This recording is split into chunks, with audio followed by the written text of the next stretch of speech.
नमस्कार, मराठी मंडळीवर तुमच्या सगळ्यांचं स्वागत आहे। छत्रपती संभाजीनगरमध्ये यंदा वैजापूर विधानसभा मतदारसंघातील लढत चर्चेत आहे। कारण 2019च्या निवडणुकीत प्रस्थापितांना धक्का देणारे रमेश बोरनारे हे पुन्हा एकदा मैदानात आहे। रमेश बोरनारे यांच्यासाठी यंदाची निवडणूक ही पुन्हा एकदा सोपी झाल्याचं दिसतंय, कारण विरोधात उमेदवार मिळत नसल्यानं ठाकरेंच्या शिवसेनेला आयात करून उमेदवार द्यावा लागलाय। त्यामुळे ठाकरेंनी दिलेल्या उमेदवारावर जनतेचा कितपत विश्वास बसणार याबद्दल शंका व्यक्त केली जाते। तर दुसरीकडे लोकसभेच्या निवडणुकीत संदीपान भुमरे यांच्या विजयामध्ये वैजापूरचा मोठा वाटा असल्यानं तेव्हाच बोरनारे यांच्या विजयावर शिक्कामोर्तब झालं असं देखील बोललं गेलं। आता या निवडणुकीच्या तोंडावर उद्धव ठाकरे यांच्या शिवसेनेनं भाजपमधून आलेल्या उमेदवाराला संधी दिली, त्यामुळे पक्षातले जुने कार्यकर्ते आधीच नाराज झालेले आहेत। तर दुसरीकडे आमदारकीसाठी पक्ष बदलला असं दिनेश परदेशी यांच्याबद्दल बोललं जातंय।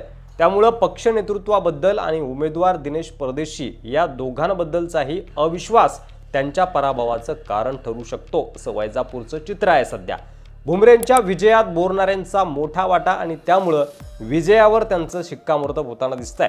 एकनाथ शिंदे यांच्या विश्वासातले शिलेदार म्हणून ओळखल्या जाणाऱ्या रमेश बोरनारे यांनी लोकसभा निवडणुकीत आपला चमत्कार दाखवून दिला। रमेश बोरनारे यांनी आपली यंत्रणा कामाला लावून मोठं मताधिक्य आपल्या खासदाराला लोकसभेला मिळवून दिलं आणि त्यामुळे पक्षानेही त्यांच्या या नेटवर्कची दखल घेतली आहे। तर मतदारसंघात त्यांचं मतदान मोठं आहे हे सुद्धा स्पष्ट झालंय। त्यासोबतच एकनाथ शिंदे यांच्यासोबत हिंदुत्वासाठी सत्तेला लाथ मारणाऱ्या आमदारांमध्ये रमेश बोरनारे यांचं नाव अग्रस्थानी आहे। आतापर्यंत एकनाथ शिंदे यांनी आपल्या सर्व समर्थकांना न्याय देण्यासाठी सगळी ताकद लावल्याचं महाराष्ट्रानं पाहिलं। अगदी अलीकडच्या काळात उमेदवारी आपल्या निष्ठावंत सहकाऱ्यांना उमेदवारी मिळवून देण्यातही ते दिसलं। त्यामुळे या मतदारसंघात शिंदेंची यंत्रणा कामाला लागली असून ऐनवेळी ती ताकद दिसणार असल्याचं बोललं जात आहे। मराठवाड्यातले आपले सगळेच्या सगळे म्हणजे 100% आमदार निवडून आणण्याचं शिंदेंचं टार्गेट असून त्यासाठी ते स्वतः जातीनं लक्ष घालत असल्याची सूत्रांची माहिती आहे। तर दुसरीकडे बोरनारेंनी केलेल्या विकास कामांची देखील चर्चा मतदारसंघात आहे। कुठल्याही नेत्याची चर्चा ही फक्त त्याने केलेल्या कार्यातून होत असते।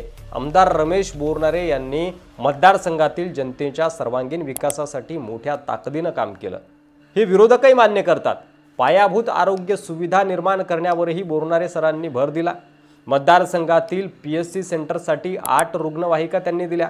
मुख्यमंत्री वैद्यकीय सहायता निधीतून हजारो रुग्णांना थेट आर्थिक मदत, पाण्याचा प्रश्न देखील त्यांनी सोडवलाय।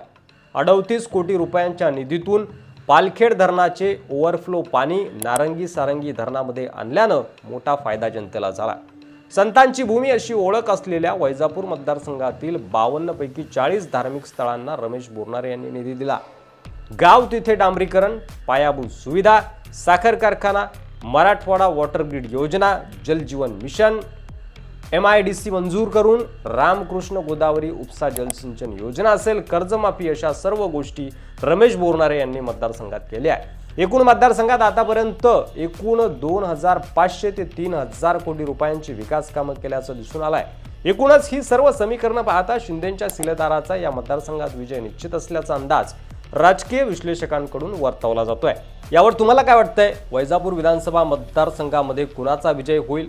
तुमचं मत कमेंट बॉक्समध्ये लिहायला विसरू नका। व्हिडिओ आवडला असेल तर जास्तीत जास्त शेअर करा। चॅनलवर नवीन असाल तर सबस्क्राइब करा।